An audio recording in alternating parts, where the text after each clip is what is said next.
The Project Gutenberg ebook of birth control and the state. This ebook is for the use of anyone anywhere in the United States and most other parts of the world at no cost and with almost no restrictions whatsoever.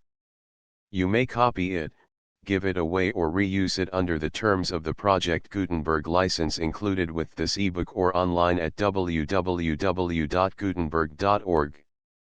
If you are not located in the United States, you will have to check the laws of the country where you are located before using this ebook. Title: Birth Control and the State, a Plea and a Forecast. Author: C.P. Blacker. Release date: February 26, 2024. Ebook number 73050. Language: English. Original publication: New York, E.P. Dutton and Company, 1926. Credits: produced by Tim Lindell, Donald Cummings, and the online distributed proofreading team at https://www.pgdp.net. This book was produced from images made available by the HathiTrust Digital Library. Start of the Project Gutenberg ebook Birth Control and the State. Transcribers. Note: new original cover art included with this ebook is granted to the public domain. Birth Control and the State. Birth Control and the State, a Plea and a Forecast by C.P. Blacker, M.C., M.A., M.R.C.S., L.R.C.P. New York, E.P. Dutton and Company, 681 Fifth Avenue. Copyright: 1926 by E.P. Dutton and Company. All rights reserved. Printed in the United States of America. Forward: the pioneer battles on behalf of birth control, as everybody knows, have been fought in this country by Dr. Marie Stopes, who has largely borne the brunt of that abuse which is meted out to all popular exponents of ideas that do not harmonize with traditional morality. The fact that Dr. Stopes has been criticized, and at times attacked by the medical profession, which until recently refused to acknowledge that the subject of contraception fell within its sphere, on the grounds that she does not possess a medical degree, and the fact that she has retaliated with vigor and continues to do so in most of her public utterances, have led to a breach between her and the more orthodox elements of the profession, which to a certain extent, has impeded the realization of her ultimate aim, namely the undertaking by the state of the work she performs on a small scale in her privately run clinique. In what follows I have drawn attention to drawbacks attending the dissemination of knowledge of contraception by general propaganda. I have done so, however, fully realizing that this propaganda was, in the first instance, necessary to override the barrier of prejudice presented by orthodox morality, and equally realizing that if it had not been for Dr. Stopes and her propaganda, this book would probably never have been written. In its essential plea that advice on contraception, now obtainable only at private institutions, be made generally available by the Ministry of Health at the centers under its control, this book is at one with the wider aim expressed by Dr. Stopes in the words that commemorate the founding of her first private clinique. I know that in the past it has proved nearly impossible in a single book to appeal effectively both to the general public, and to the medical profession. Yet I have attempted to do that here. The task has been made perhaps less difficult than usual by the fact that until recently the subject of contraception has been completely ignored by the medical profession, which as a whole seems to remain as uninformed of its wider implication as does the general public. It will be found that the book ends with a practical suggestion taking the form of an appeal to the medical profession. The substance of the first part of what follows originally appeared as a series of articles in the Saturday Review, to which I am indebted for permission to publish the book in its present form. CPB. Birth Control and the State, a Plea and a Forecast. Since the war, the subject of birth control has been widely discussed, and much has been written about it. By some of its advocates it has been extolled to the point where any criticism, however tentative, is resentfully repudiated. By its enemies it has been represented as a pernicious and unnatural practice leading to the degeneracy and, ultimately, to the extinction of the race. So wholeheartedly felt, and yet so profoundly opposed are these views, that it has been difficult for the average person to find his bearings on any other basis than that of his own sentiment. It is clear that the implications of birth control, or, rather, what is generally, though not logically understood by the term, of the practice of contraception, are far-reaching. It profoundly affects the life of the individual, it reacts upon the internal economy of the community, and it has a most important bearing upon the international future of the country wherein it is practiced.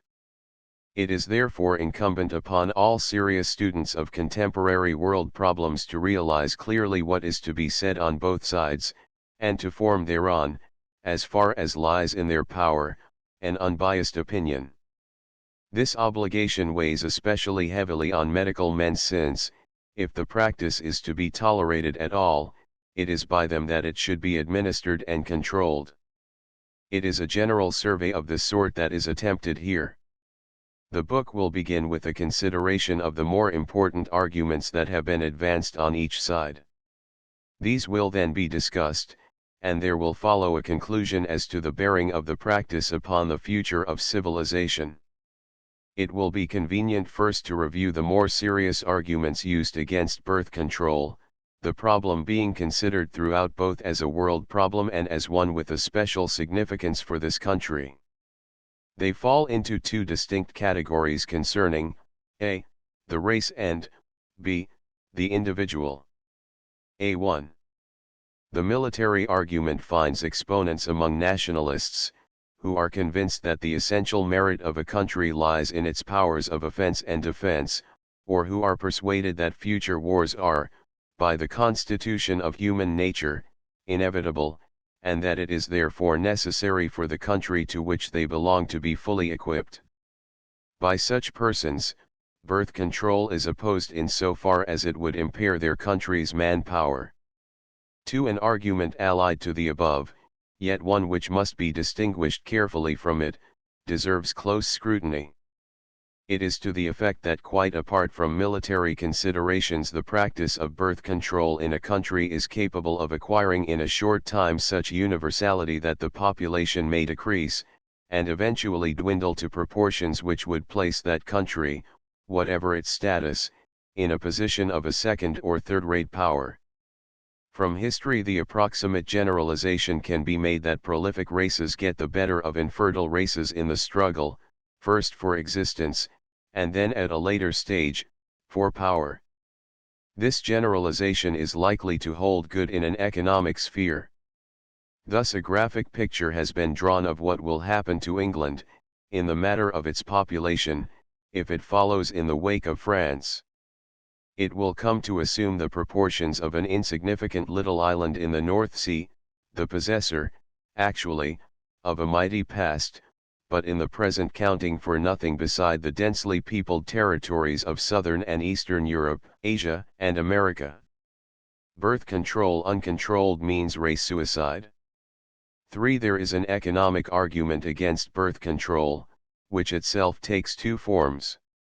In the first place it is felt, in underpopulated countries like New Zealand, Australia, and perhaps to a less extent the United States, that since it is desirable in the general interests that the population should increase, it is to be preferred that this increase be effected from native-born stock rather than through the process of accretion by often undesirable aliens.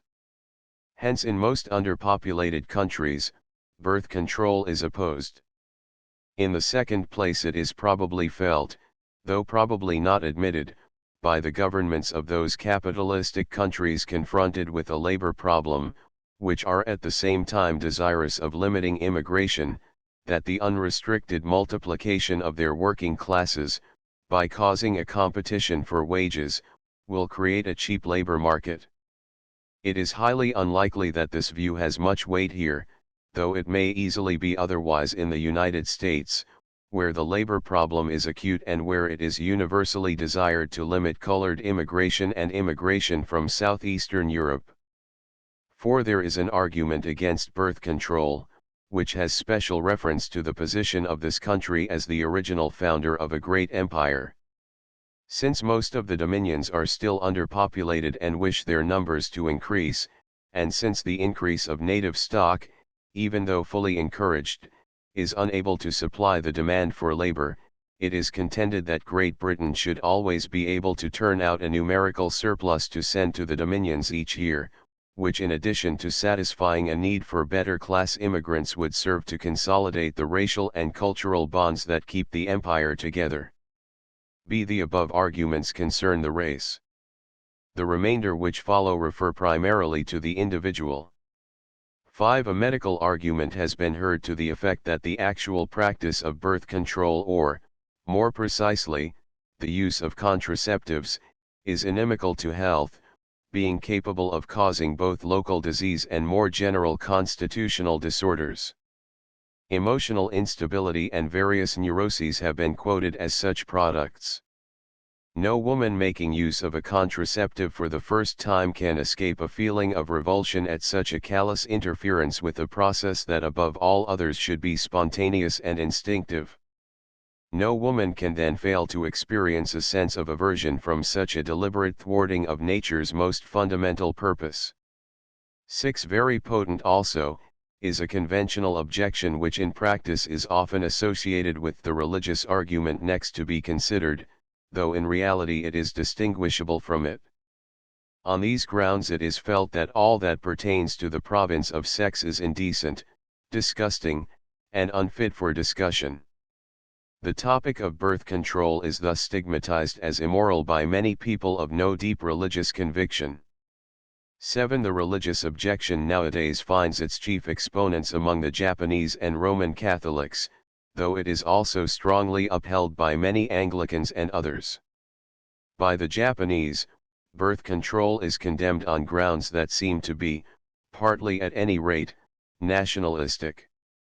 The Japanese religion, intimately connected as it is with ancestor cult, holds that it is the duty of every man to marry young, and to produce the largest possible number of children, especially males, who may carry on the tradition of the family and at the same time grow up into soldiers capable of fighting for the Mikado in war.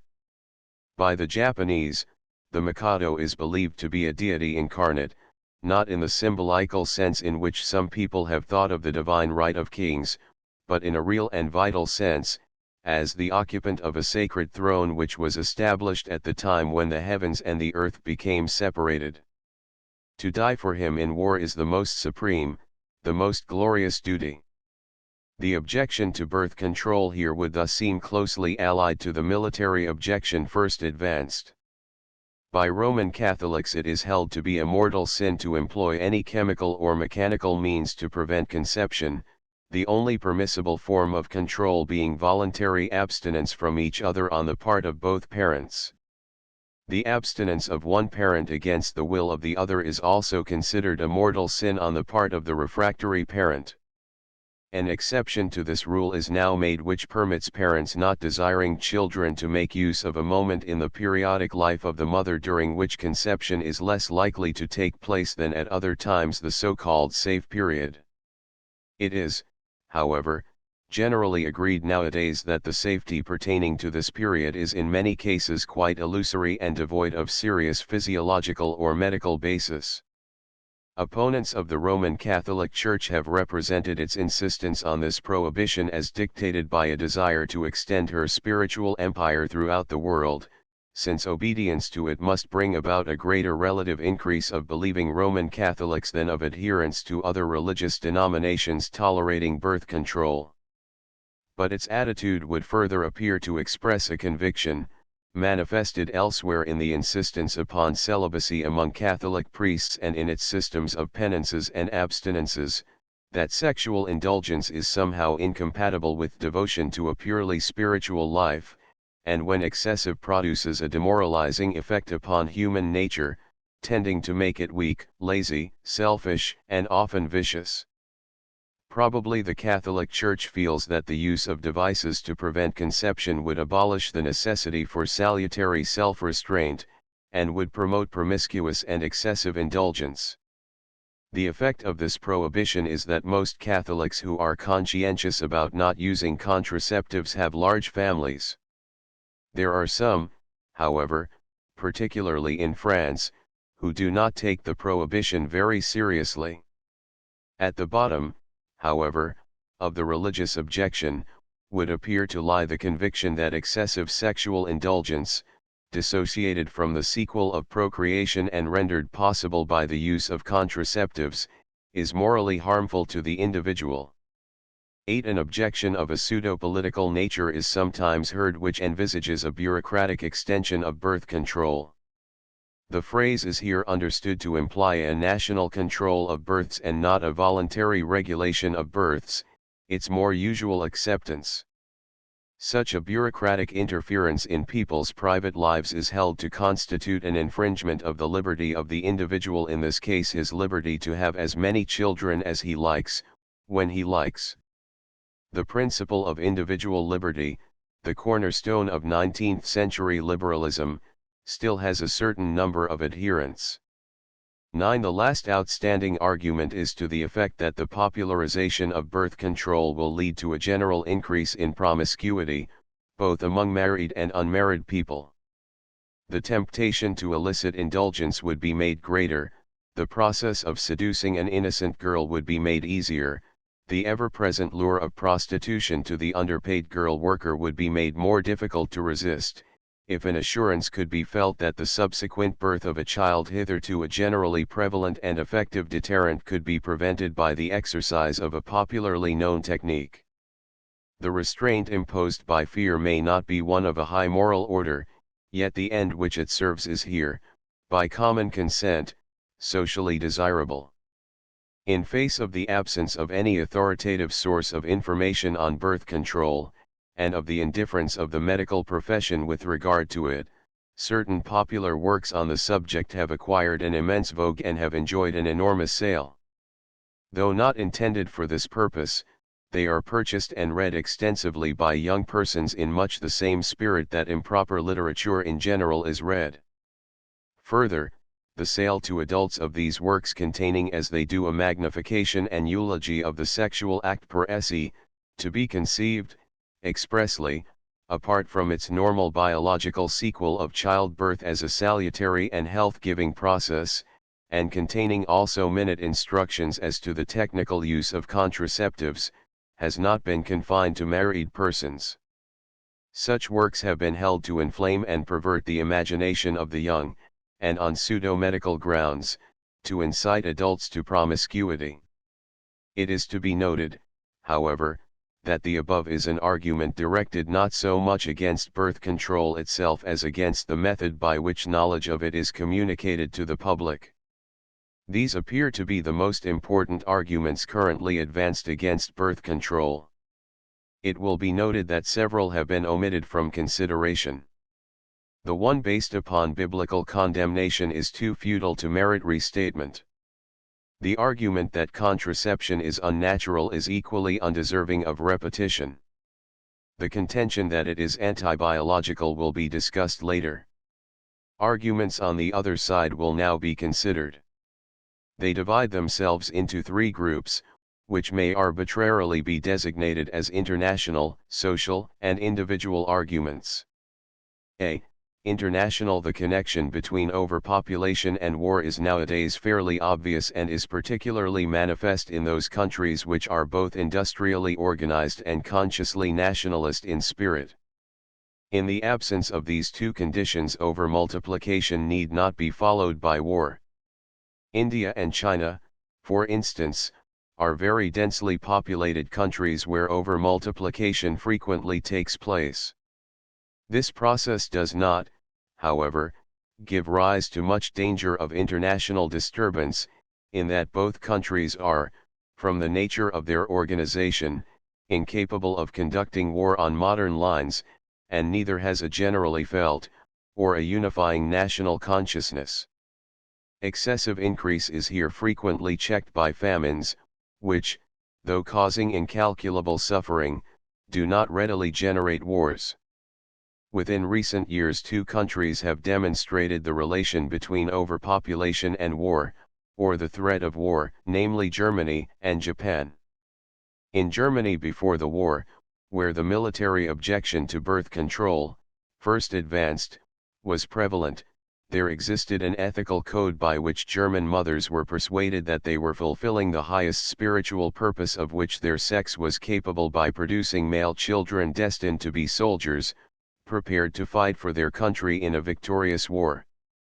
It is now generally recognized here that it was this attitude of mind, involving an expectation and a glorification of war, associated with the distinctively German powers of efficient organization centered in implicit obedience to the Kaiser, which served to produce that exultant pride of power and aggressive national consciousness which precipitated, if it did not actually cause, the late war. The increase in the population of Germany was advocated and extolled without regard to that country's capacity to support her swelling populations.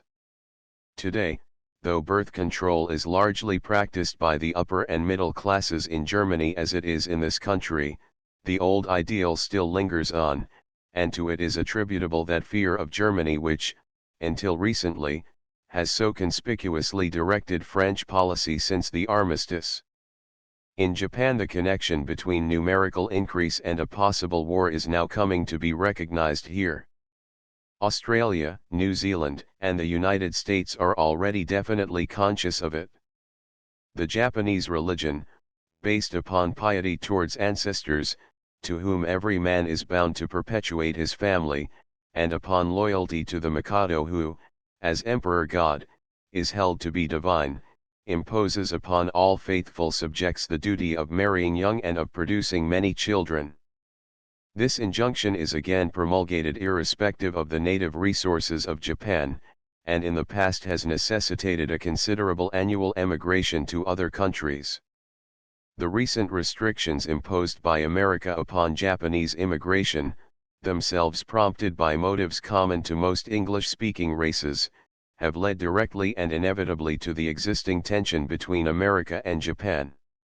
As things stand at present, it appears that this tension is likely to increase and may easily eventuate in a war, in which there would be a greater probability of our being involved than there was, initially, of America being involved in the late war.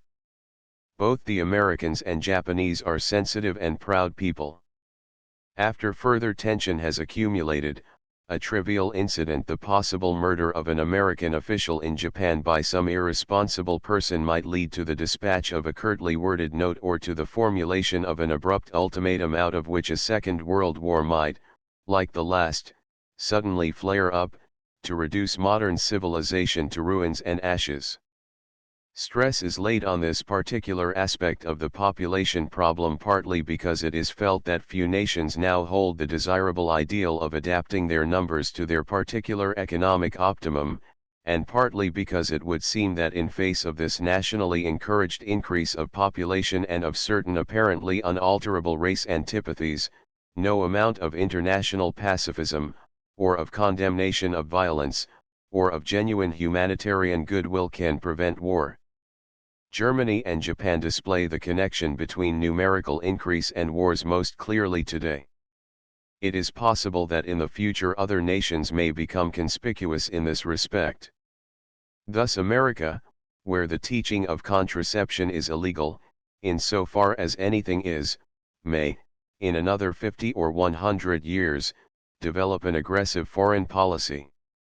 And now that restrictions have been imposed on the entry of Italians into America, it is conceivable that Italy may at some time discover an imperialist mission on the shores of the Mediterranean. b. Social. This aspect of birth control has been much discussed and is concerned with the dimensions and quality of the population of these islands. The argument, in the form in which it is usually advanced, distinguishes a quantitative and a qualitative point of view, the latter further possessing two aspects.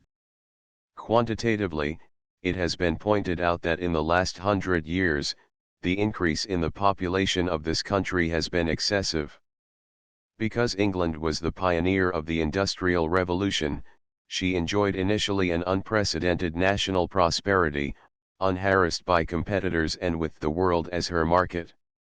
Though the conditions of many of the early factory workers were unquestionably appalling, the wealth and economic importance of this country increased so rapidly that she was enabled to support immensely greater numbers than at any previous period of her history. Thus in 1821 the population of England and Wales was just over 12 millions, in 1921 it had risen to nearly 38 millions. That is to say that in 100 years our population had more than trebled. When, however, at the beginning of the century other countries began to enter into competition with us, and to produce manufactured goods on a large scale often underselling British goods, our hitherto unchallenged industrial supremacy gradually commenced to suffer eclipse. But our numbers have not adapted themselves to our diminished power of employing labor thus created. On the contrary, the population has continued steadily to increase, with the result that by slow degrees the unemployment problem which, at present, looms so large on our political horizon began insidiously to disclose itself. The present formidable figure of nearly 1.25 million of unemployed, together with a large number of workers on short hours, testifies to the fact that at the present time in relation to existing economic conditions, this country seems to be overpopulated. From the point of view of quality it has been pointed out that there are two factors which now tend to impoverish the race. They might be distinguished and arbitrarily named as dysgenic and economic respectively. The dysgenic factor may be propounded as follows: though the birth rate in England has fallen from 36 per 1,000 in 1877 to 20 per 1,000 or less today, this decrease has not been accompanied by a decrease in the population, since the death rate has dropped correspondingly. This has taken place by reason of the complete suspension, if not the actual reversal, in civilized countries today of the principle of natural selection, operative amongst animals and primitive peoples. There are three outstanding reasons to which this suspension is attributable. They are the advances in sanitation and medical science, the increase in humanitarianism, and the method of obtaining votes which prevails in democratic countries.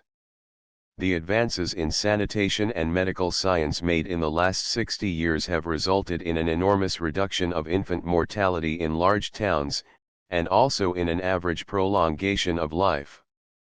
Epidemics of smallpox, cholera, typhus, diphtheria, scarlet fever, etc., which took such a heavy toll in the past, are now effectively controlled by the existing system of isolation hospitals, and of efficient public health supervision.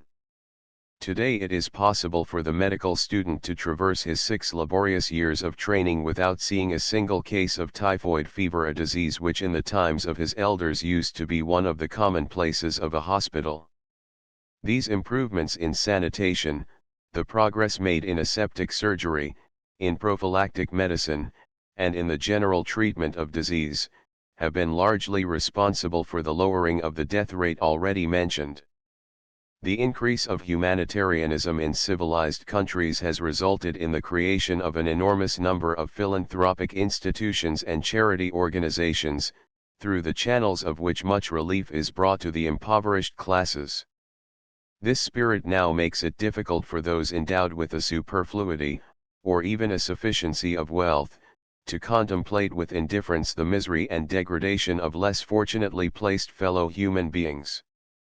And lastly, since the entry to power of any given political party is conditioned by the acquisition by that party of a sufficient number of votes, given by a mainly proletarian electorate, it follows that politics are likely to be framed in such a way as to commend themselves to such an electorate. It would seem unfair to omit this fact from consideration, though it has been overemphasized by a school of political cynics who deny the participation of humanitarian feelings in politics, outside the realm of speech-making, and who attribute to political expediency an excessive if not an exclusive role in improving the lot of the very poor. In virtue, then, of these factors it would nowadays be very difficult for any individual, however worthless, actually to starve, and many people of defective stock and bad physique who, in the ordinary course of nature would perish, are now artificially kept alive to perpetuate their kind. The economic factor tending to produce deterioration in the race, presupposes the dysgenic. Among uncivilized peoples it is the biologically superior type which is most prolific. In advanced civilized countries, which are democratic in social organization, the reverse obtains. Thus among most primitive people, the chief, i.e. the man with most courage, initiative, resourcefulness, and power of leadership, enjoys the possession of most wives, and therefore produces most offspring. The analog of the drunken unemployable of today would probably not be permitted to marry. In England now, however, the drunken unemployable finds his nearest approach to an occupation in endowing his ill-fated wife with a stream of children, the regular succession of which is only eventually interrupted by the breakdown, age, or premature death of the wife, or by the death of the husband. And the only discouragement extended to such a man is forthcoming from the strictures passed upon him by his slum neighbors. None is forthcoming from the government, and none from the hospital, which gratuitously delivers the wife of her children.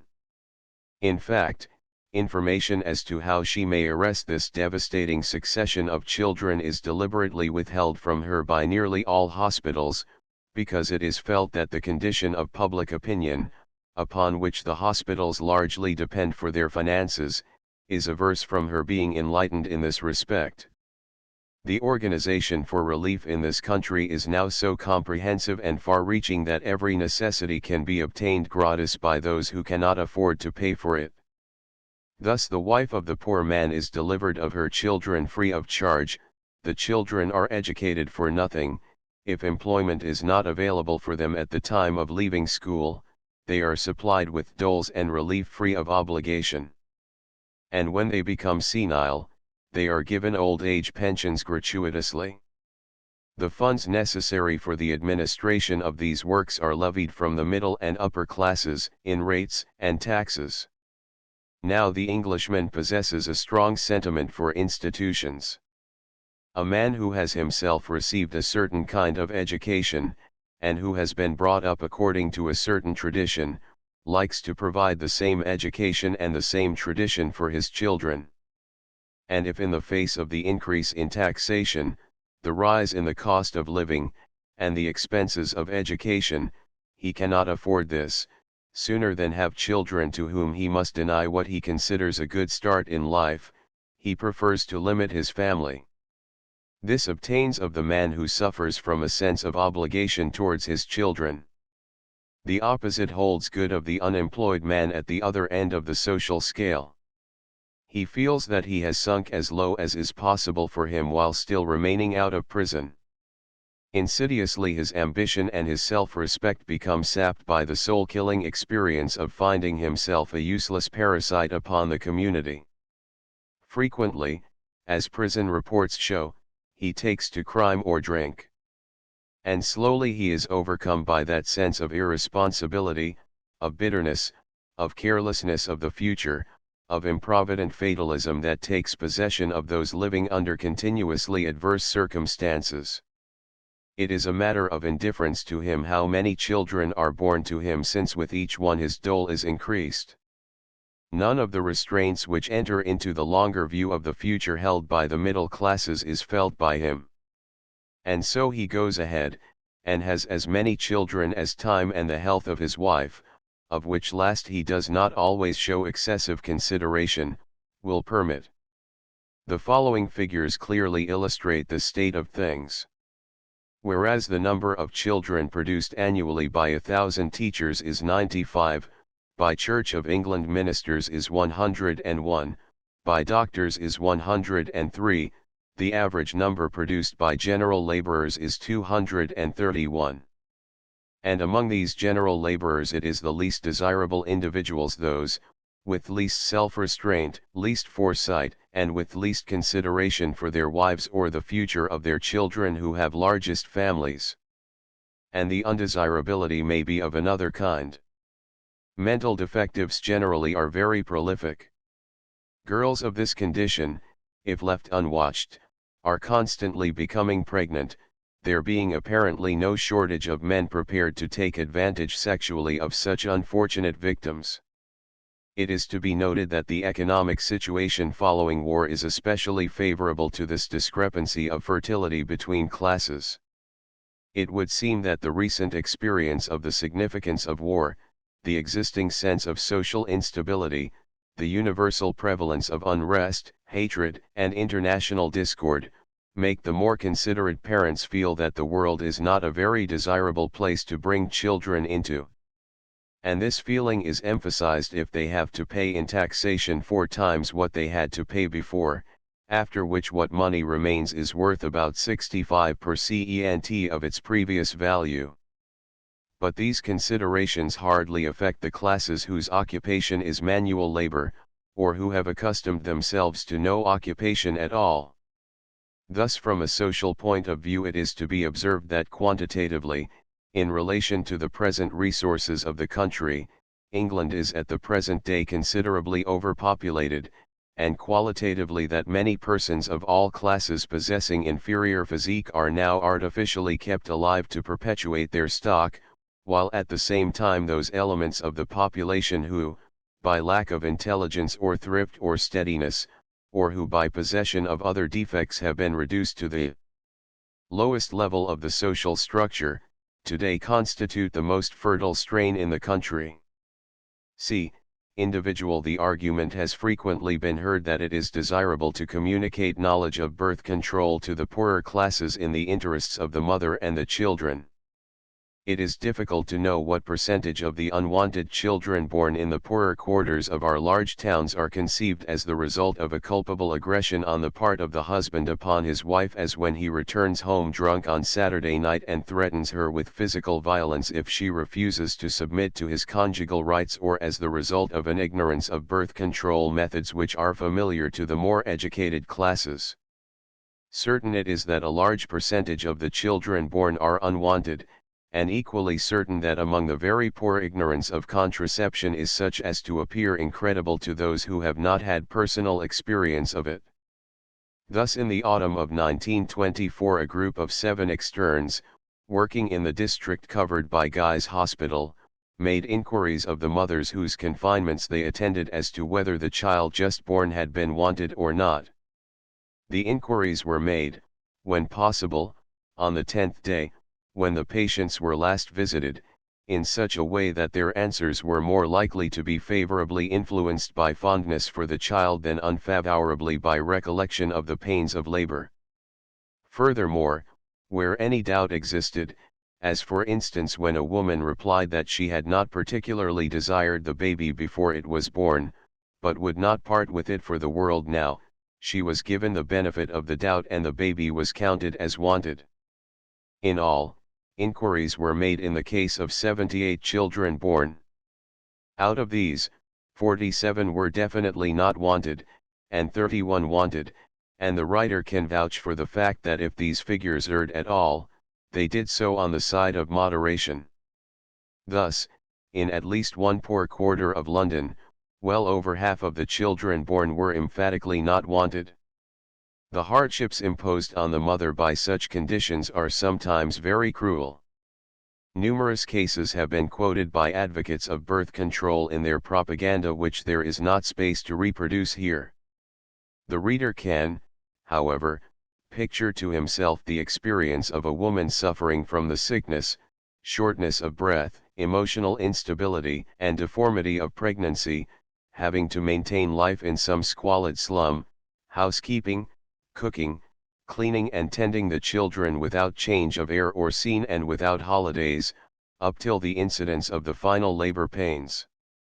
And no sooner is a child born than the husband reasserts his rights, and the same dismal cycle repeats itself without prospect or hope of change, or of relief from a body that has ceased to know the easy freedom and self-forgetfulness of good health. Indifference to the children appears. They are looked after out of a stern sense of duty. The native impulse of spontaneous maternal fondness is killed by the deadly routine, and when, as frequently happens, the child dies, after a few pangs of grief, an easy reconciliation, perhaps not without a deep-seated sense of inward gratitude, is made to what is acknowledged as the will of the Almighty. Sometimes, the mother makes no secret of her relief. But no man who has come for any length of time in contact with these working-class mothers can fail to admire the patience, the stoicism, and the grim fortitude with which they face their dreary lot. Their ignorance of birth control, in face of the publicity the subject is now given in the press, is almost incredible. The same quality of fatalism and resignation felt by the soldier in the war before the prospect of wounds or death, is still evinced by these women in the matter of childbirth. One frequently meets with the sentiment that we must take what comes without grumbling, that what is fated must be, and even that we must not fly in the face of the Almighty. There further exists a superstition that any object requiring internal adjustment, like a pessary, runs the risk of being lost in the woman's inside. A further aspect of the problem is the prevalence under the existing system of the practice of abortion. It is difficult, of course, to give any trustworthy figures in this connection, since in many cases the fact that the mother has attempted to induce an abortion is not revealed to the medical man who attends her, or to the hospital authorities who take her in. The methods usually resorted to are of an amazing crudity. They vary from the pregnant mother jumping 3 or 4 times consecutively off a table onto the floor or throwing herself downstairs, to her swallowing large quantities of lead, ergot, quinine and other substances as well as innocuous doses of emetics, irritants, and purgatives. Frequently the woman practices local violence upon herself, or engages the services of a professional abortionist, a class more numerous than is generally supposed. Such a person, after practicing his art, is in the habit of instructing the woman as soon as she feels the pain or notices any hemorrhage, to report herself to a medical man or present herself at a hospital where she is taken in as an ordinary case of threatened abortion. The responsibility for what may subsequently happen to the woman is thus effectively removed from the abortionist's shoulders, it being in the interest of everyone concerned to preserve silence as to the part he has played. The damage done to the health of many poor women by such practices is enormous, and might largely be avoided by a judicious instruction in birth control. When the effects of all this upon the children are considered, it is at once found that the question of birth control is intimately connected with the housing problem. The overcrowding in large slum families is notorious. At an early age the day is passed by these children in the street, where, filthy and untended, they receive little by way of notice from their elders except hard words or blows. Their nights are spent packed, in a fetid atmosphere, several together in the same bed from which they may witness their parents in sexual intercourse, sometimes their mother in labor, and where they are free to indulge in what, later in life, would be called incestuous practices with one another. The writer has on more than one occasion attended a woman in confinement while several children were watching her from a bed in the same room, there being, in the urgency of the situation, no time to dispose of them and nowhere immediately available to send them. Substantially this is what has been said on each side of this complex question. Before proceeding to discuss the arguments heretofore propounded, it is necessary to emphasize the fact that from the technical point of view a really satisfactory contraceptive does not yet exist. The chief disadvantage attaching to the contraceptive used by the man is that it is quite impossible to induce the type of individual whose procreation we would wish to restrict to use any contraceptive at all.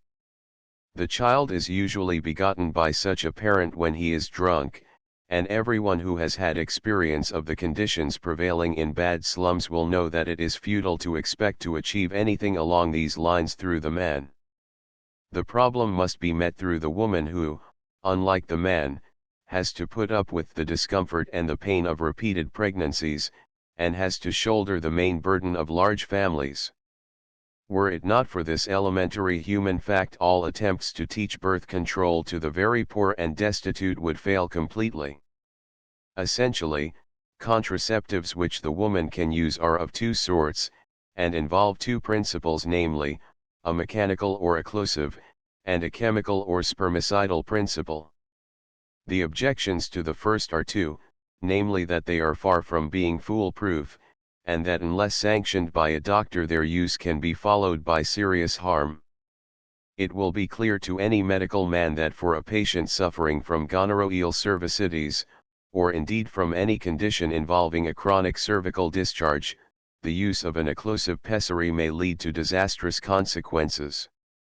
The broadcasting of promiscuous advice as to the utilization of these objects in the absence of an examination by a competent medical man or woman is therefore to be strongly condemned.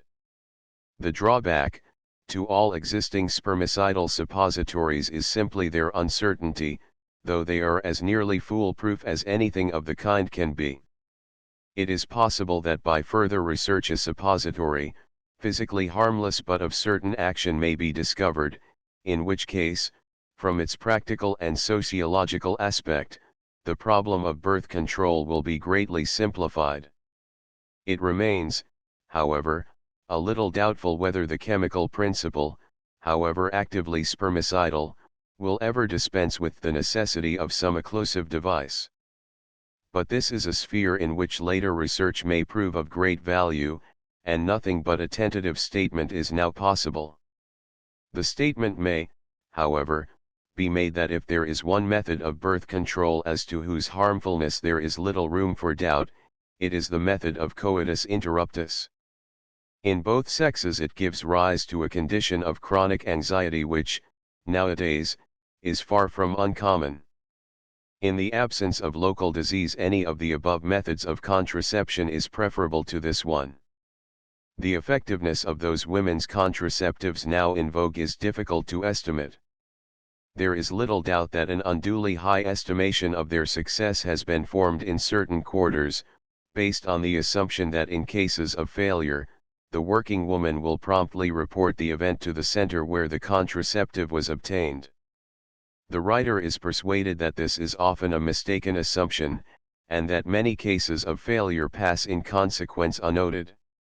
There is also difficulty in knowing whether the instructions in the adjustment of the occlusive pessary have been adequately followed out. This process is not always easy, and as has been said above, is far from foolproof. The arguments above advanced will now be considered in their relation to a. the individual and b. the race. a. the individual. The arguments relating to the individual are divisible into those applicable to 1. married, and 2. unmarried persons. 1. It is to be noted that some of the contentions advanced on each side apply to the different phases of the married life of the woman. Thus the revulsion of feeling against the use of contraceptives is experienced chiefly by the woman who has had either no children or few children.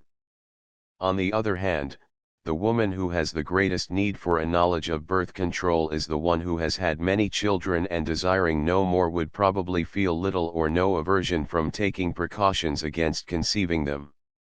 It appears to the writer that there is no adequate objection to communicating to such a multiparous mother this much needed information. The difficulty in the case of the newly married woman is of another type. The discrepancy between the ages at which human beings reach sexual maturity and at which they find themselves capable of maintaining a family, raises a number of exceedingly difficult problems. Seeing that the sexual requirements of man constitute a factor varying very greatly from individual to individual, and to a large extent depending, as is now realized, upon a very complex balance of glandular functions, it is more difficult than most popular moralists seem to realize to lay down general rules applicable impartially to every body. Questions such as the following are raised. Can it reasonably be expected of every man to live 10 or more years of his sexually adult life in complete continence? If not, is it better for him to marry young and probably unequipped to support children, having remained continent till that time, or to marry later, probably better equipped financially to become a father, yet having had promiscuous experience of women before marriage? And if he does marry young, can he be expected to remain continent in his married life till he and his wife feel that they can satisfactorily maintain a family? If he finds he cannot do this, should he proceed to have children whom he cannot properly support, or is it better for the couple to overcome their dislike of contraceptives, a feeling which it is idle for advocates of birth control to ignore, and thus avoid having children till they are wanted? These are a few of the general questions which are raised in this connection, to which no comprehensive answer can possibly be given. Much controversy has revolved round the question of the desirability of self-control as a means of regulating births, and of its universal practicability. It is here contended that where possible this is immeasurably the best means of regulating births. At the same time, it is futile to advance a counsel of such perfection and difficulty that a highly probable failure to observe it will be followed by socially disastrous results. Everyone would acknowledge that the medical officer of a military unit who refused to instruct the soldiers under his supervision in the precautions they should take against contracting venereal disease, on the high moral grounds that they should never expose themselves to such risk, would be carrying his idealism to socially harmful lengths. Yet it is a much more difficult task for two people in love with each other and living together in the intimacies of married life to exercise continuous self-denial over long periods extending to years, than it is for the soldier to abstain from occasional promiscuity. In both cases it is clear that the correct course is to start by putting the case for restraint as clearly and forcibly as possible, and then to explain what steps must be taken in the event of that restraint proving too great a task. In the Army and Navy such appeals, when tactfully made, have met with a response which justifies the view that, within limits, more can be done in this way than might be supposed. As a general rule, then, it would appear desirable that contraceptives should be used as little as possible, especially in the early years of married life. It also seems to the writer that in the case of normal married people, too much has been made of the demoralizing effect of the excessiveness of that indulgence which is supposed to be permitted by the practice of contraception and which forms the basis of the moral objection advanced in this country. This argument frequently emanates from ecclesiastical sources, where knowledge of the sexual aspect of human nature as well as of the technical side of contraception is apt to be restricted and biased. In effect, the man who is sufficiently provident and considerate of his wife to encourage the necessary precautions, which a point too often ignored by prejudiced critics from the immediately selfish point of view both parties would far sooner forego, is not the kind of man to indulge in reprehensible excesses. Actually, demoralization seems rather to be produced in those men who insist on gratifying themselves regardless of their means, or of the welfare of the children they so abundantly procreate, or of the feelings and health of their wives. 2. The case of unmarried persons clearly falls into a different category. There can be little doubt that the publicity given to the subject of birth control has kindled the imagination of many young people and led to various transgressions. The requirement here is to discover a method by which at the same time this publicity may be diminished and information made selectively more available. Both these results could be achieved if the subject were taken up by the Ministry of Health, and facilities created for the appropriate giving of knowledge thereon by responsible qualified persons. By such means the particular advice suited to each individual case could be privately given, precisely where it is required, and steps might be taken to stop the journalistic broadcasting of information and discussion which has brought the subject into such discredit. The effects of this measure would be comparable to the arrest of the literature upon the subject of venereal diseases, and to the reduction of their incidence that has been brought about by the institution of special departments for the treatment of these diseases in the large towns. It is clear, however, that all arguments relating to the individual are limited in their appeal to those in whose minds the conception of morality is somehow related to that of individual harmony and happiness and to the ideal of the general good. To those for whom the word morality has an ulterior meaning, unconnected with the affairs of this world and relevant, solely, to the destiny of the individual soul I refer, here to those who enlist the will of God of which they are the self-constituted interpreters. On their side no argument can be of any avail. Since the subject is thus removed from the sphere of practical controversy, no further discussion is possible, and the only thing to hope is that with the passage of time such persons will become less numerous. Consideration of the arguments bearing upon the individual, it is submitted, points to the desirability of 1. The Ministry of Health giving the subject recognition and sanction, and 2. Limiting the publicity that now attaches to it. b. The race. Turning now from the individual to the race, we enter on a more difficult part of the subject. Adhering to our original conception of the question, we find that the solution, if it is to be accepted as such, of the quantitative difficulty, and of the qualitative problem described as economic in nature, are one and the same.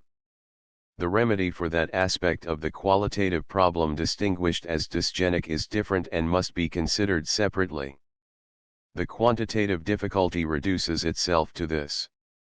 Admitting the greater fertility today of those whose occupations are manual, or who have no occupation at all, in other words, of the less select type, and admitting that at the present moment the country is overpopulated, how are we to be certain that we are not within sight of more prosperous times when unemployment will disappear? And how are we to feel assured that the dissemination of knowledge of birth control will not, in the long run, lead to a disastrous decline in the birth rate, producing an irretrievable diminution in our numbers? The practical difficulty is here to prophesy what will be the optimum population, i.e., that at which average return of labor per individual would be greatest, for a given country 14 years ahead at the time, that is, when the children born today would enter the labor market. And here we are in the realm of almost pure guesswork, and probably no economist could be found who would venture upon more than a tentative speculation. What the optimum is at the moment remains even a disputed question. There is reason to suppose that unemployment returns are not necessarily a trustworthy guide to the figure.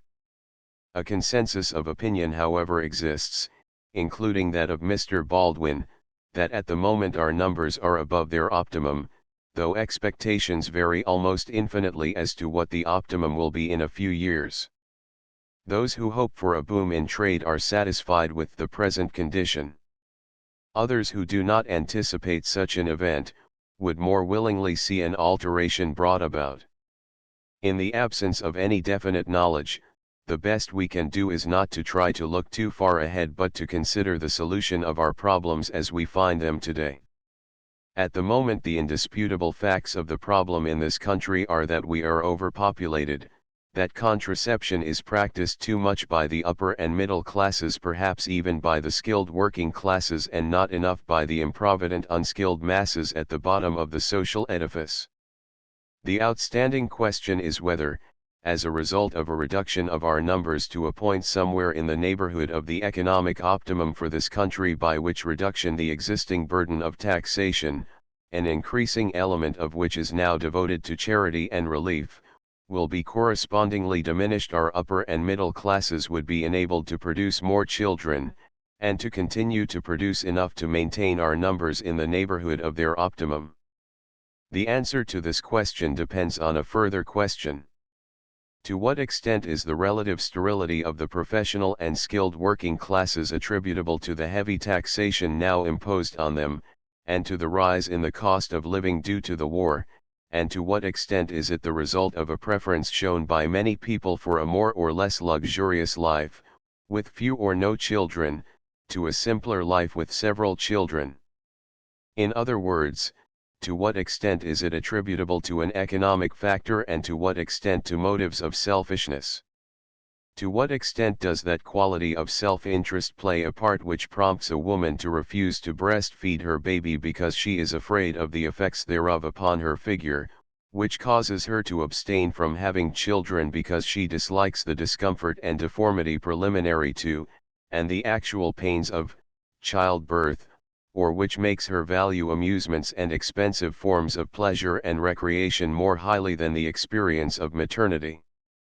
To what extent is the relative infertility of the upper and middle classes accounted for by the kind of egotism which induces the husband to go in for entertaining, for a motor, and a house with several servants, and generally to live in comparative affluence rather than do without his superfluities and bring up a family of children?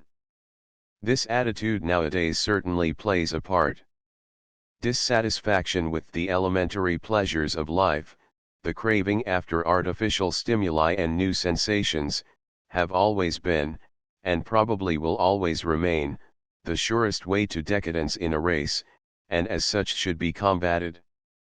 It is more in the interest of the race that the professional and artisan classes should produce plenty of good children than that the families of the very poor should be restricted.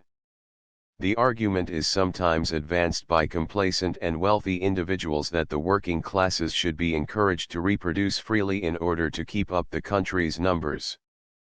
The dirty work is thrown, so to speak, on the shoulders of those least qualified to discharge it.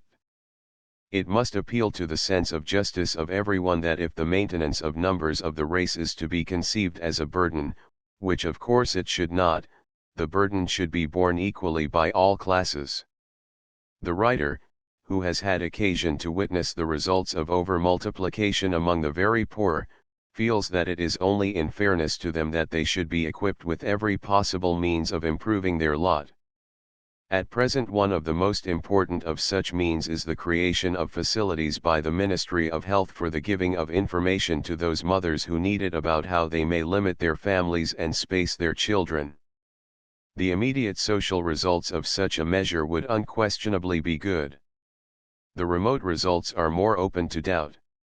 And it is this doubt which renders it of the utmost importance to add that every form of pressure and persuasion be brought to bear on the other classes, to make them realize that it is morally incumbent on them, in the interests of the country and of the race, to have as many children as they can possibly afford, even at the expense of the minor luxuries of life.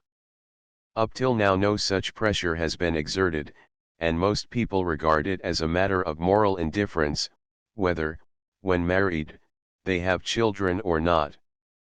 The problem as to whether the general public, once it has been educated to realize the national importance of the question of having children, would act upon it and thereby avert the threat of a dwindling population is again one of great difficulty. Admittedly, the example set us by France is not encouraging. What is the likelihood of our following in her footsteps? It is a delicate and important question. The writer is of the opinion that our national character differs from that of the French in a way that would make us more responsive to such an appeal for children than the French have shown themselves to be. But again we are in the realm of conjecture, and each person is entitled to his opinion. The fact remains, however, that as long as the advertisement now given to birth control is permitted to continue, its practice will become yearly more prevalent. Its spread will certainly not be limited by an attitude of official negativism towards it while the propaganda is allowed to continue unchecked.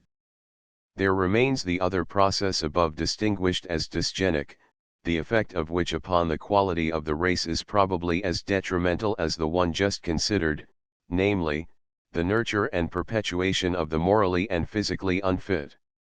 This tendency can only possibly be met by some form of eugenic legislation. The existing opposition to anything of the sort in this country probably springs from a deep-seated dislike of bureaucratic interference in people's private lives, and is associated with a failure to realize the harmful consequences of the existing order.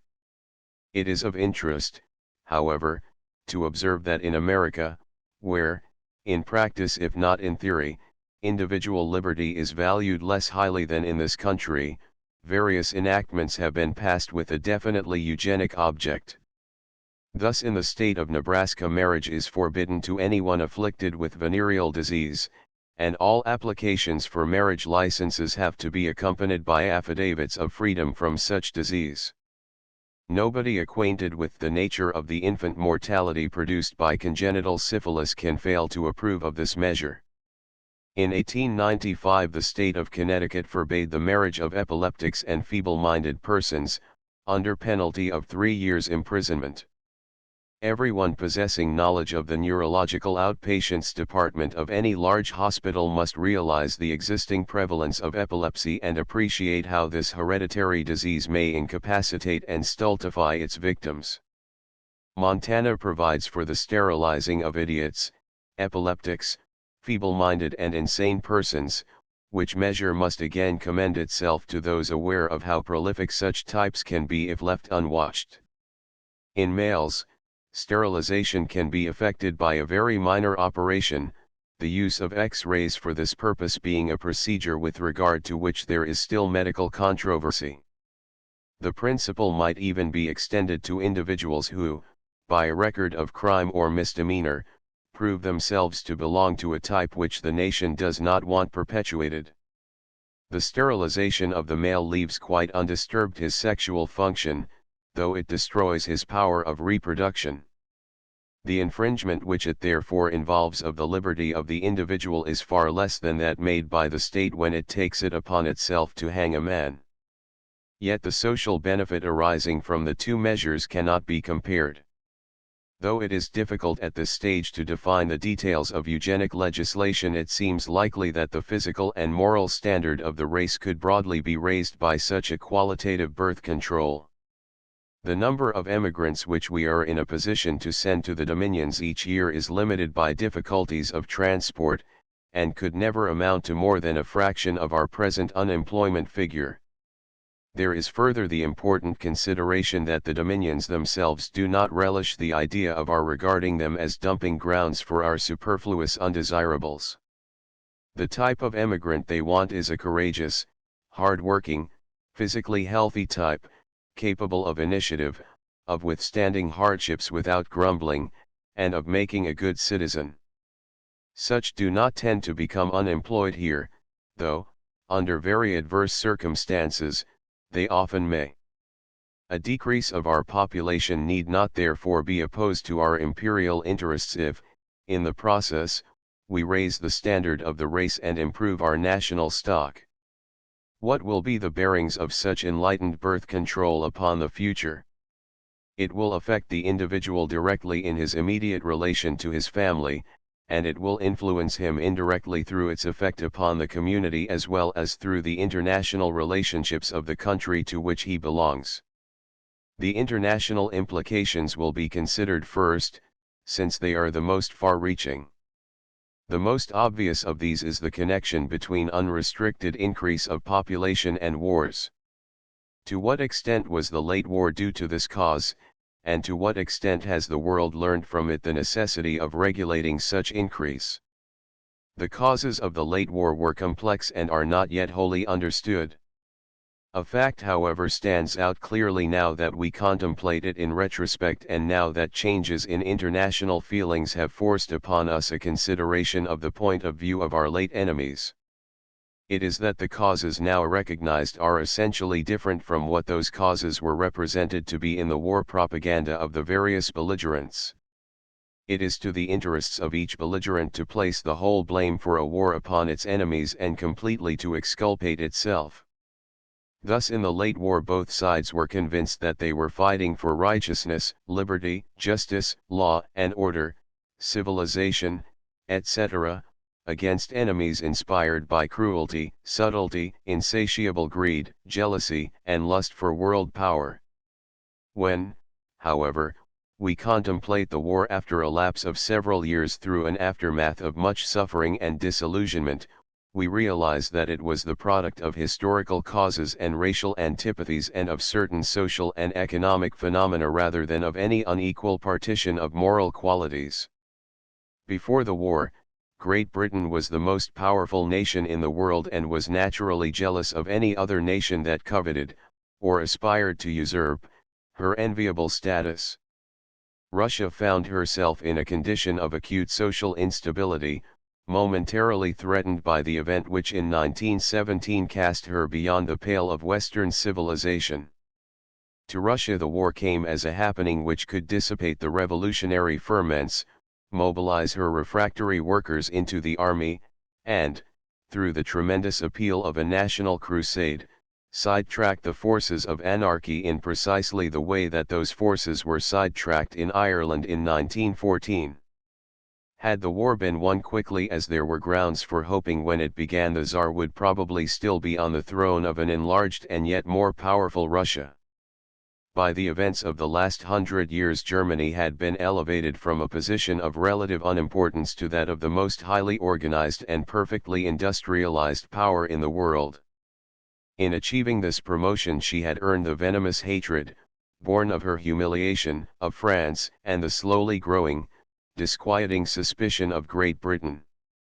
Conscious of her growing industrial strength, becoming restive within the frontiers which confined her swelling population, aware of the hostility of her neighbors, and never allowed to forget that her kingdom had been built upon the sword, the youthful soul of Germany found, in her emperor, a fitting symbol for her aspirations. He was the creation of her mood, and together with the party of which he was the mouthpiece led her to her downfall. It would not be a fair statement to assert that population pressure in Germany was the cause of the war. It was unquestionably a part cause and a predisposing cause, as it was of migration in prehistoric times and of most wars since.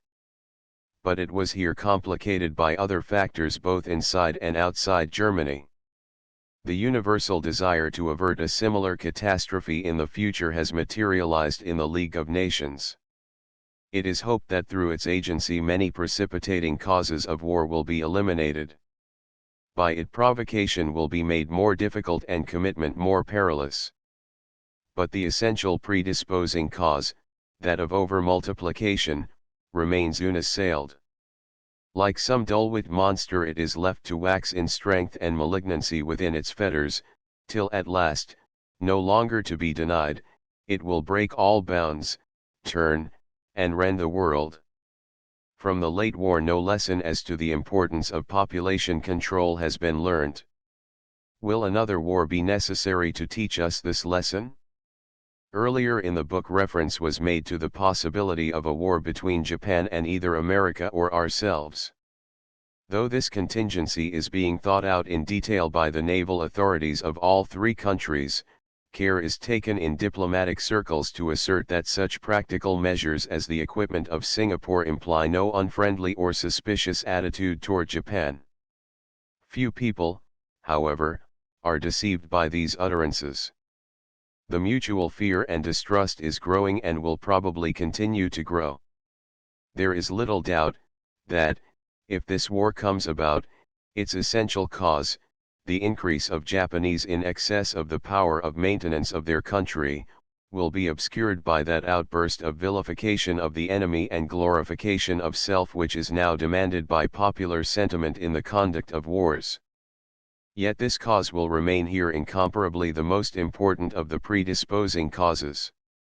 After such a war, will there remain any vestige of civilization to profit from the hard-won lesson? The principal aim of Soviet Russia today is the spread of her communistic principles throughout the world. The chief obstacles to this are the firmly entrenched and powerful capitalism of the United States, and the more diffused and essentially more vulnerable capitalistic organizations of the British Empire. These last the Russians are doing their best to undermine now. A second world war would give them a long-coveted opportunity.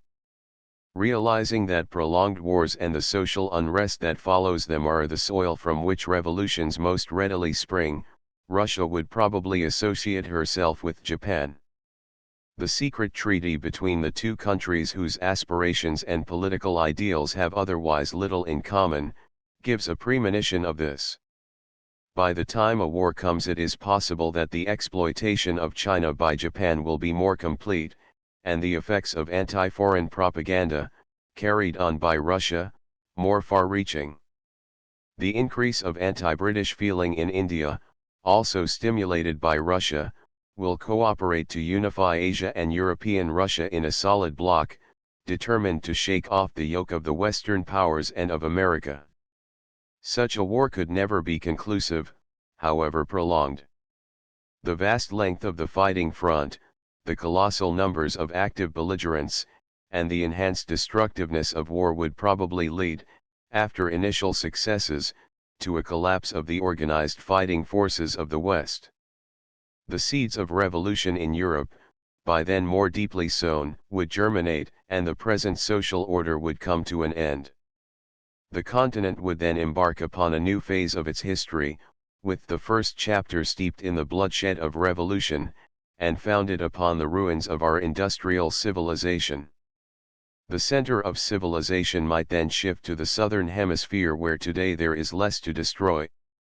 The fact remains that if the price that humanity will have to pay for learning to regulate its overmultiplication is to be a second world war, the much talked of war, this time, between East and West, it is doubtful if there will be left a civilization capable of learning the lesson. It seems worthwhile, therefore, to try to put the principle into effect before we are taught its necessity in such a way. To this there are at present two obstacles, namely the nature of certain religions and the criterion of national evaluation that is still prevalent. The first obstacle rests in the fact that two powerful religions have not adapted themselves to the changes of human relationships imposed by the unification through science of the human race. These religions remain with their eyes fixed either on the next world or on the exclusive welfare of the tribe.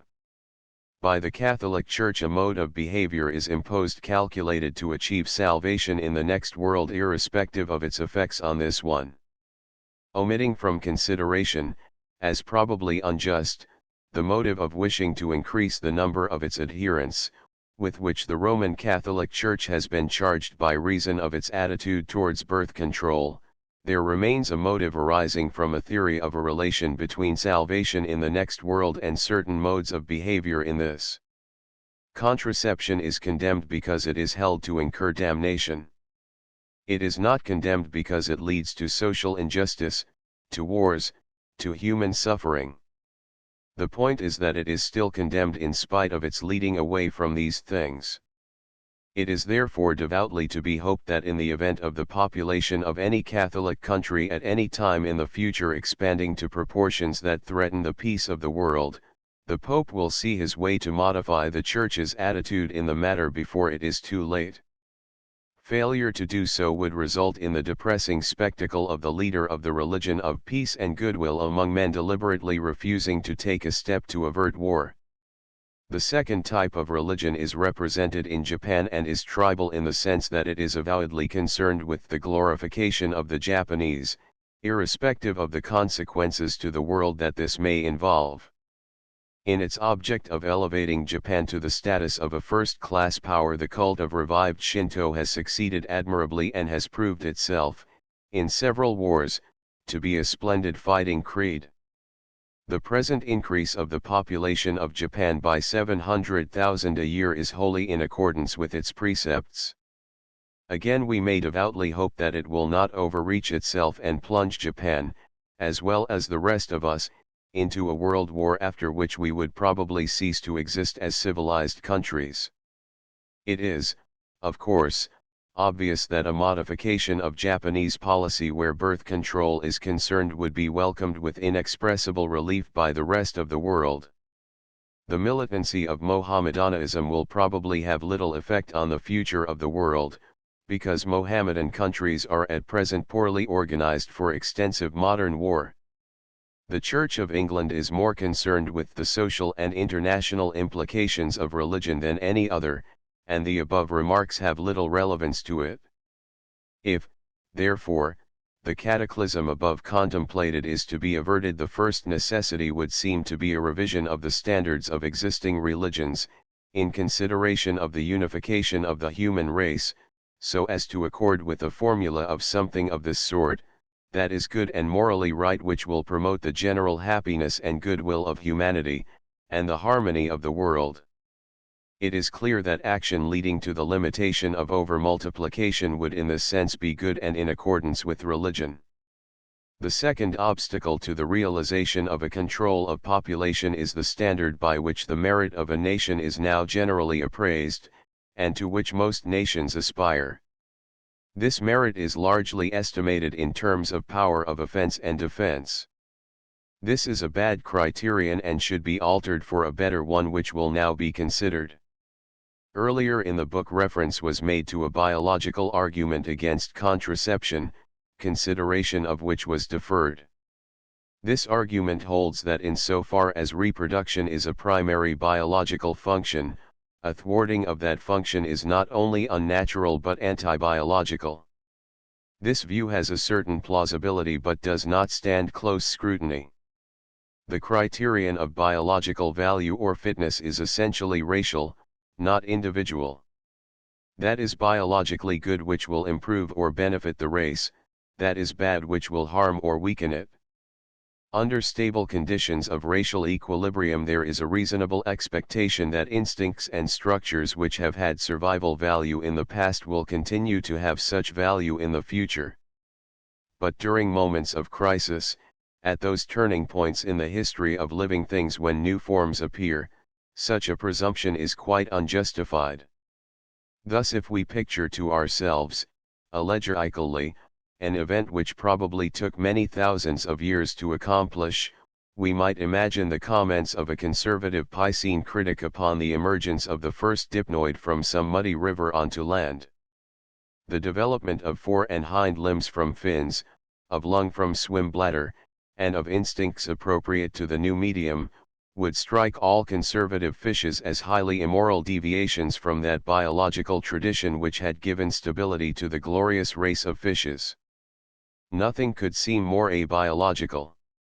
Similarly with the development of fur and feathers and of the parental instinct, all of which were probably, in part at any rate, invested with survival value by the spell of cold which followed the secondary period, and which perhaps conditioned the substitution of birds and mammals for the hitherto ubiquitous reptile as dominant vertebrates on the earth. From the point of view of the conservative reptile such changes would appear highly anti-biological. In moments of racial crisis, therefore, it is dangerous to generalize as to what is biologically good from past experience alone. In the past a high degree of fertility has been, for most species, a biologically valuable asset. It does not follow that it will continue to be so for the human race. In fact, there are good reasons for supposing that it will not.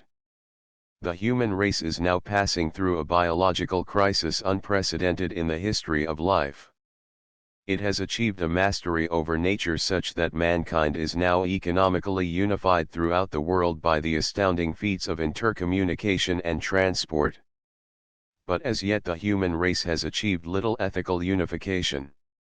It is directly in the interests of the race that such unification should take place, and all things which promote it may therefore be considered biologically good.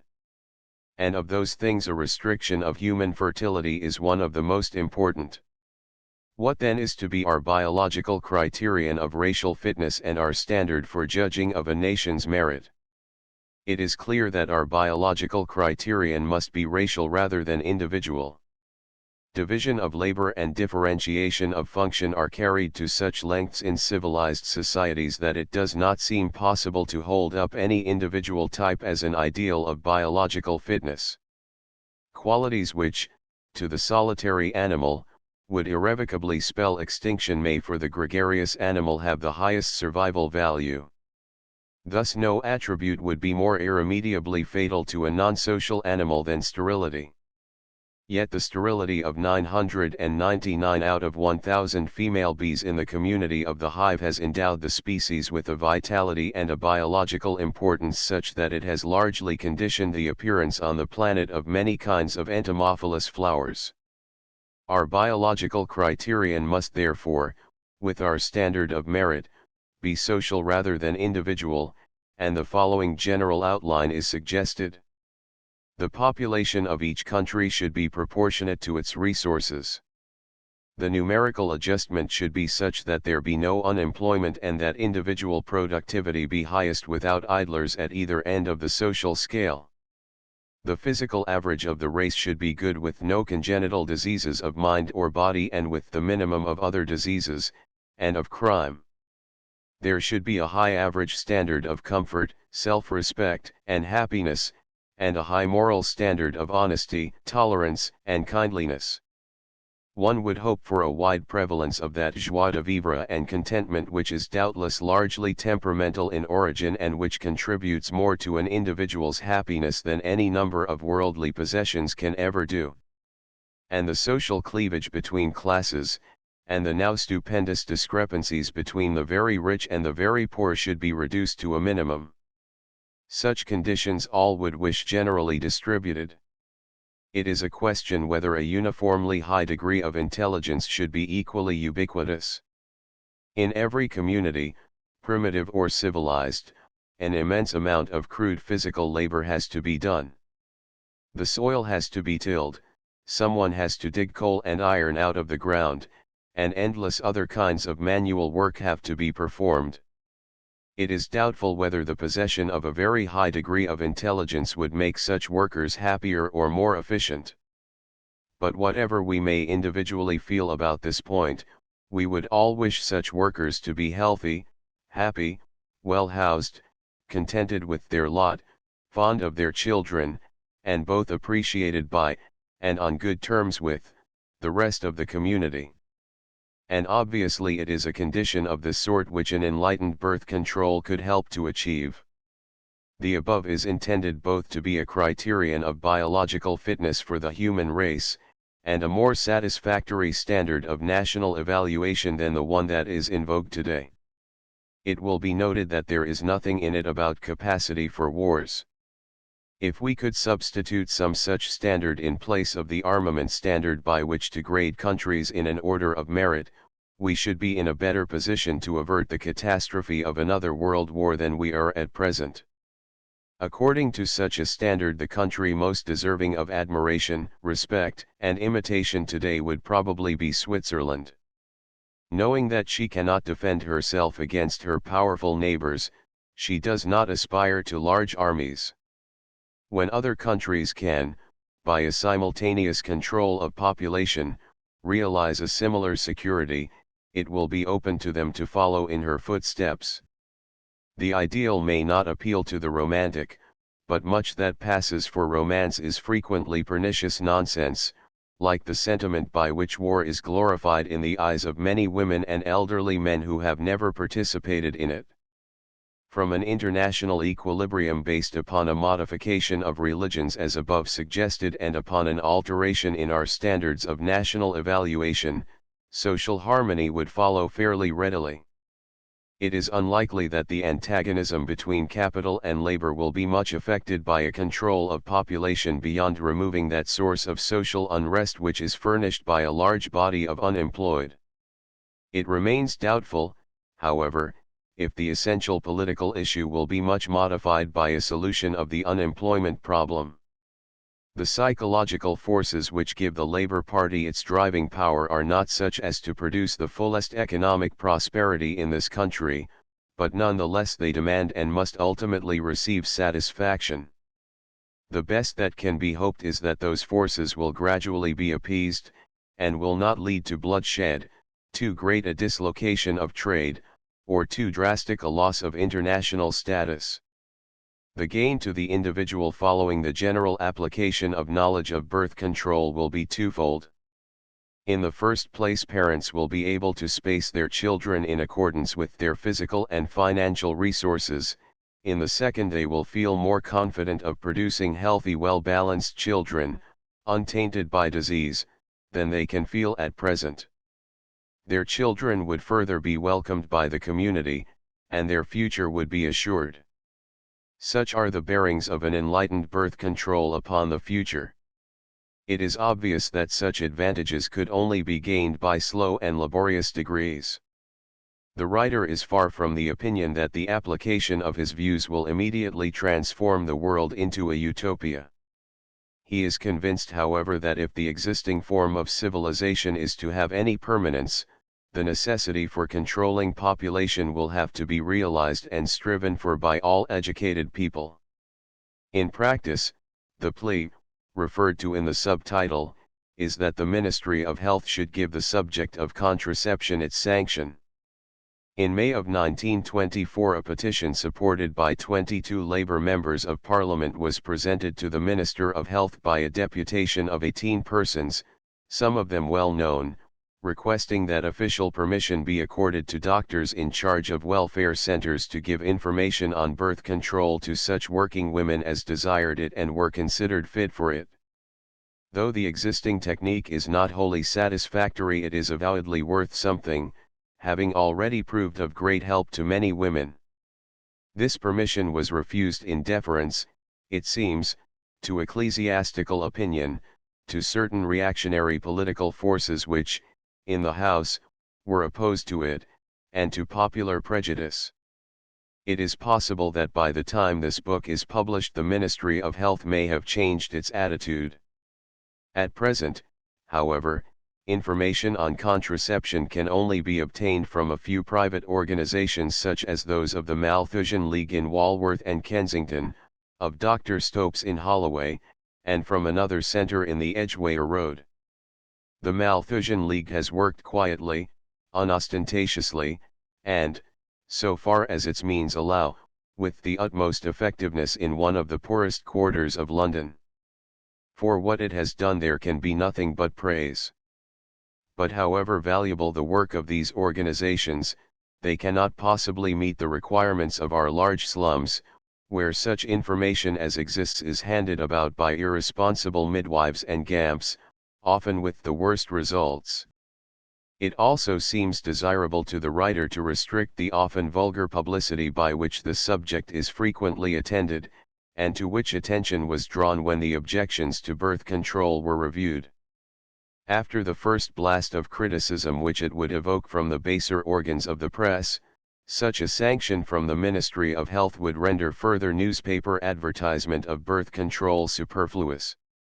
If it does not cease of its own accord, steps should be taken to suppress it. How best can this sanction be obtained? Clearly through an appeal from the medical profession.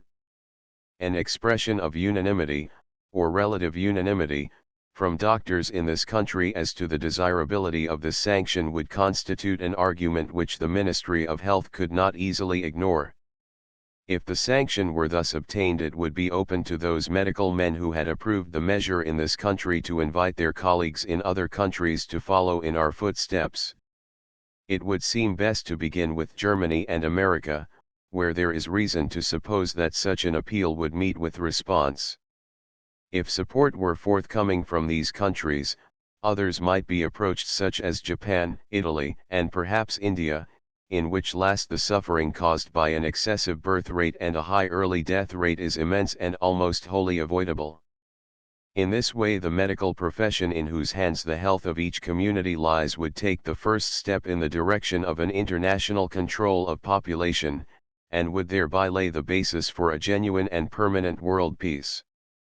Transcribers' notes, punctuation and spelling inaccuracies were silently corrected. Archaic and variable spelling has been preserved. Variations in hyphenation and compound words have been preserved. End of the Project Gutenberg ebook. Birth Control and the State updated editions will replace the previous one. The old editions will be renamed. Creating the works from print editions not protected by U.S. copyright law means that no one owns a United States copyright in these works, so the Foundation, and you, can copy and distribute it in the United States without permission and without paying copyright royalties. Special rules, set forth in the General Terms of Use part of this license, apply to copying and distributing Project Gutenberg trademark electronic works to protect the Project Gutenberg trademark concept and trademark. Project Gutenberg is a registered trademark, and may not be used if you charge for an e-book, except by following the terms of the trademark license, including paying royalties for use of the Project Gutenberg trademark. If you do not charge anything for copies of this e-book, complying with the trademark license is very easy. You may use this ebook for nearly any purpose, such as creation of derivative works, reports, performances, and research. Project Gutenberg ebooks may be modified and printed and given away. You may do practically anything in the United States with ebooks not protected by U.S. copyright law. Redistribution is subject to the trademark license, especially commercial redistribution. Start, full license. The full Project Gutenberg license. Please read this before you distribute or use this work to protect the Project Gutenberg trademark mission of promoting the free distribution of electronic works. By using or distributing this work, or any other work associated in any way with the phrase Project Gutenberg, you agree to comply with all the terms of the full Project Gutenberg trademark license available with this file or online at www.gutenberg.org/license. Section 1. General Terms of Use and Redistributing Project Gutenberg Trademark Electronic Works 1.a. By reading or using any part of this Project Gutenberg trademark electronic work, you indicate that you have read, understand, agree to and accept all the terms of this license and intellectual property, trademark/copyright, agreement. If you do not agree to abide by all the terms of this agreement, you must cease using and return or destroy all copies of Project Gutenberg trademark electronic works in your possession. If you paid a fee for obtaining a copy of or access to a Project Gutenberg trademark electronic work and you do not agree to be bound by the terms of this agreement, you may obtain a refund from the person or entity to whom you paid the fee as set forth in paragraph 1.e.8. 1.b. Project Gutenberg is a registered trademark. It may only be used on or associated in any way with an electronic work by people who agree to be bound by the terms of this agreement. There are a few things that you can do with most Project Gutenberg trademark electronic works even without complying with the full terms of this agreement.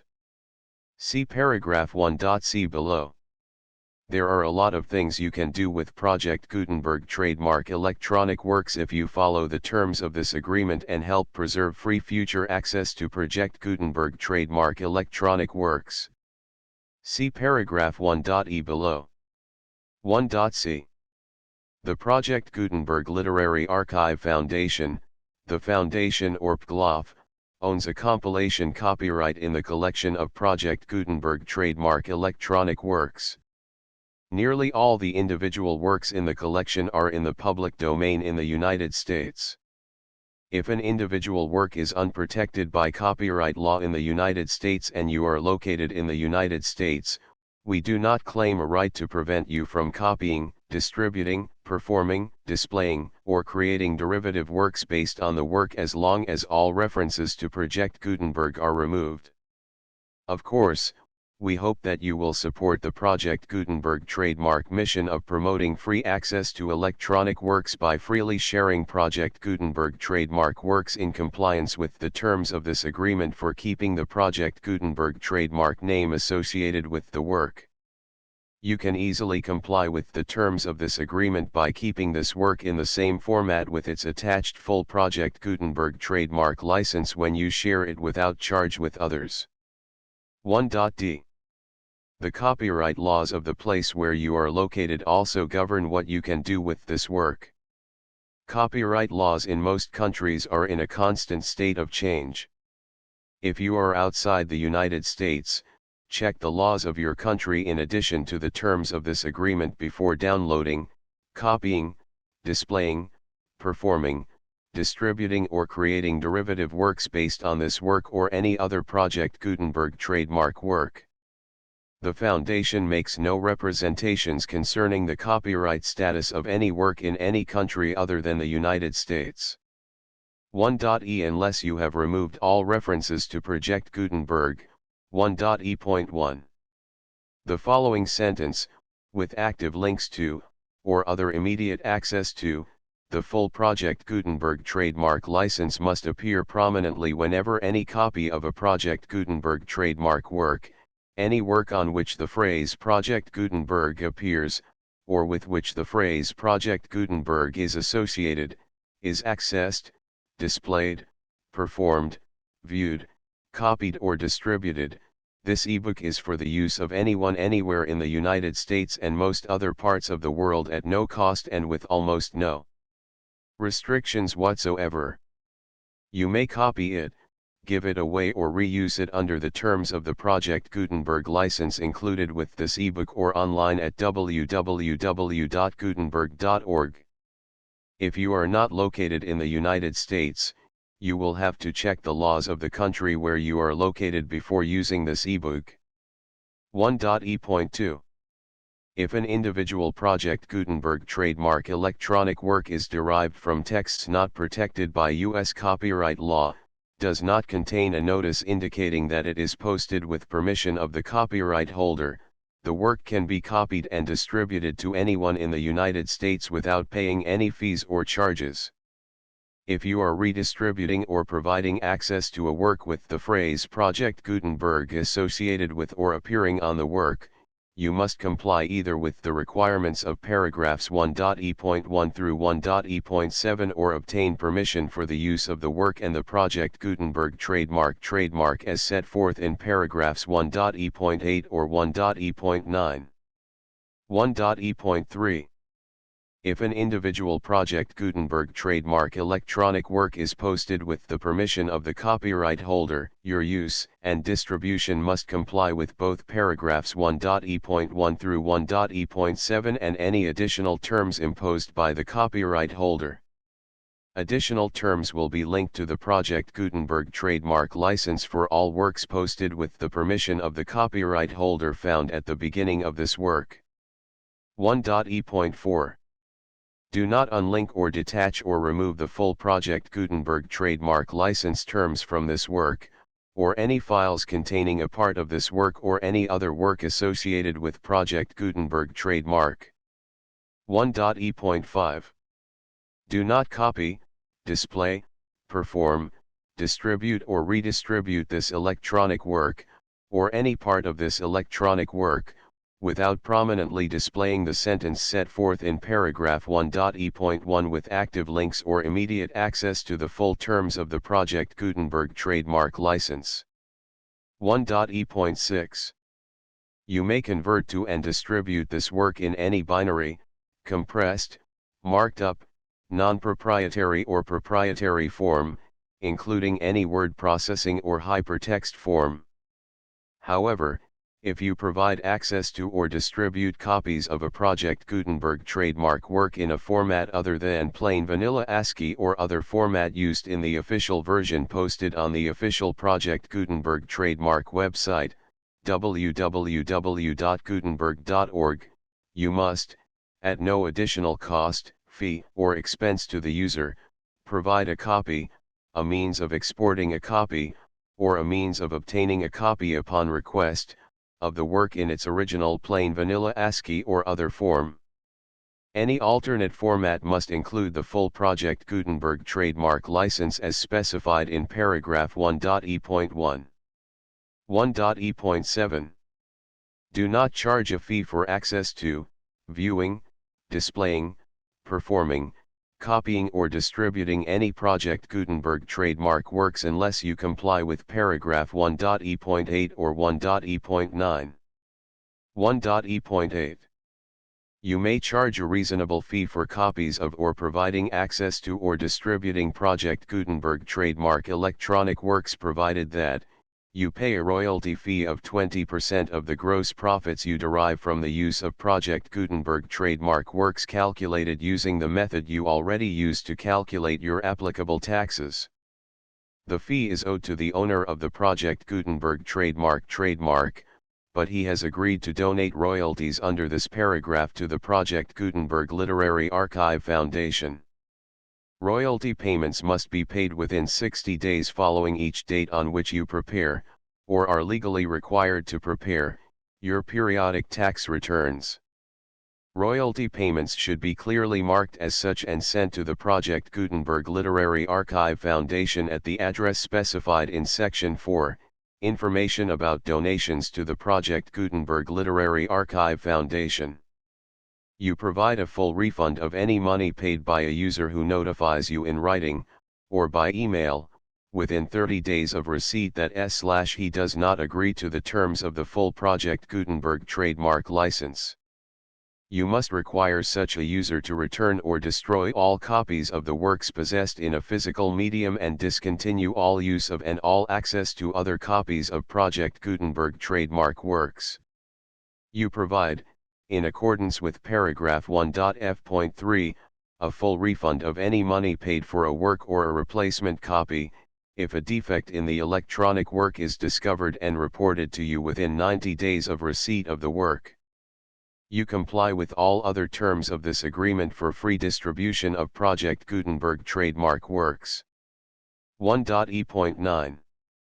If you wish to charge a fee or distribute a Project Gutenberg trademark electronic work or group of works on different terms than are set forth in this agreement, you must obtain permission in writing from the Project Gutenberg Literary Archive Foundation, the manager of the Project Gutenberg trademark. Contact the Foundation as set forth in Section 3 below. 1.f.1.f.1. Project Gutenberg volunteers and employees expend considerable effort to identify, do copyright research on, transcribe and proofread works not protected by U.S. copyright law in creating the Project Gutenberg trademark collection. Despite these efforts, Project Gutenberg trademark electronic works, and the medium on which they may be stored, may contain defects, such as, but not limited to, incomplete, inaccurate or corrupt data, transcription errors, a copyright or other intellectual property infringement, a defective or damaged disk or other medium, a computer virus, or computer codes that damage or cannot be read by your equipment. 1.f.2. Limited warranty, disclaimer of damages, except for the right of replacement or refund described in paragraph 1.f.3, the Project Gutenberg Literary Archive Foundation, the owner of the Project Gutenberg trademark, and any other party distributing a Project Gutenberg trademark electronic work under this agreement, disclaim all liability to you for damages, costs, and expenses, including legal fees. You agree that you have no remedies for negligence, strict liability, breach of warranty or breach of contract except those provided in paragraph 1.f.3. You agree that the Foundation, the trademark owner, and any distributor under this agreement will not be liable to you for actual, direct, indirect, consequential, punitive, or incidental damages even if you give notice of the possibility of such damage. 1.f.3. Limited right of replacement or refund.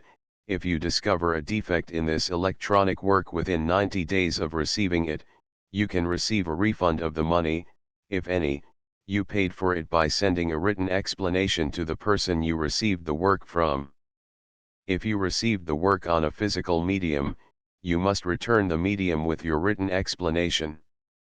The person or entity that provided you with the defective work may elect to provide a replacement copy in lieu of a refund. If you received the work electronically, the person or entity providing it to you may choose to give you a second opportunity to receive the work electronically in lieu of a refund. If the second copy is also defective, you may demand a refund in writing without further opportunities to fix the problem. 1.f.4. Except for the limited right of replacement or refund set forth in paragraph 1.f.3, this work is provided to you as is, with no other warranties of any kind, express or implied, including but not limited to warranties of merchantability or fitness for any purpose. 1.f.5. Some states do not allow disclaimers of certain implied warranties or the exclusion or limitation of certain types of damages. If any disclaimer or limitation set forth in this agreement violates the law of the state applicable to this agreement, the agreement shall be interpreted to make the maximum disclaimer or limitation permitted by the applicable state law. The invalidity or unenforceability of any provision of this agreement shall not void the remaining provisions. 1.f.6. Indemnity. You agree to indemnify and hold the Foundation, the trademark owner, any agent or employee of the foundation, anyone providing copies of Project Gutenberg trademark electronic works in accordance with this agreement, and any volunteers associated with the production, promotion, and distribution of Project Gutenberg trademark electronic works, harmless from all liability, costs, and expenses, including legal fees, that arise directly or indirectly from any of the following which you do or cause to occur. A. Distribution of this or any Project Gutenberg trademark work. B. Alteration, modification, or additions or deletions to any Project Gutenberg trademark work, and C. Any defect you cause. Section 2. Information about the mission of Project Gutenberg trademark. Project Gutenberg trademark is synonymous with the free distribution of electronic works in formats readable by the widest variety of computers, including obsolete, old, middle-aged, and new computers. It exists because of the efforts of hundreds of volunteers and donations from people in all walks of life. Volunteers and financial support to provide volunteers with the assistance they need are critical to reaching Project Gutenberg trademark's goals and ensuring that the Project Gutenberg trademark collection will remain freely available for generations to come. In 2001, the Project Gutenberg Literary Archive Foundation was created to provide a secure and permanent future for Project Gutenberg trademark and future generations. To learn more about the Project Gutenberg Literary Archive Foundation and how your efforts and donations can help, see sections 3 and 4 and the Foundation information page at www.gutenberg.org. Section 3. Information about the Project Gutenberg Literary Archive Foundation. The Project Gutenberg Literary Archive Foundation is a non-profit 501(c)(3) educational corporation organized under the laws of the state of Mississippi and granted tax-exempt status by the Internal Revenue Service. The Foundation's IN or Federal Tax Identification Number is 64-6221541. Contributions to the Project Gutenberg Literary Archive Foundation are tax-deductible to the full extent permitted by U.S. federal laws and your state's laws. The Foundation's business office is located at 809 North 1500 West, Salt Lake City, Utah 841-16801-596-1887. Email contact links and up-to-date contact information can be found at the Foundation's website and official page at www.gutenberg.org/contact. Section 4. Information about donations to the Project Gutenberg Literary Archive Foundation. Project Gutenberg trademark depends upon and cannot survive without widespread public support and donations to carry out its mission of increasing the number of public domain and licensed works that can be freely distributed in machine-readable form accessible by the widest array of equipment, including outdated equipment. Many small donations, $1 to $5,000, are particularly important to maintaining tax-exempt status with the IRS. The Foundation is committed to complying with the laws regulating charities and charitable donations in all 50 states of the United States. Compliance requirements are not uniform and it takes a considerable effort, much paperwork, and many fees to meet and keep up with these requirements. We do not solicit donations in locations where we have not received written confirmation of compliance. To send donations or determine the status of compliance for any particular state, visit www.gutenberg.org/donate. While we cannot and do not solicit contributions from states where we have not met the solicitation requirements, we know of no prohibition against accepting unsolicited donations from donors in such states who approach us with offers to donate. International donations are gratefully accepted, but we cannot make any statements concerning tax treatment of donations received from outside the United States. U.S. laws alone swamp our small staff. Please check the Project Gutenberg web pages for current donation methods and addresses.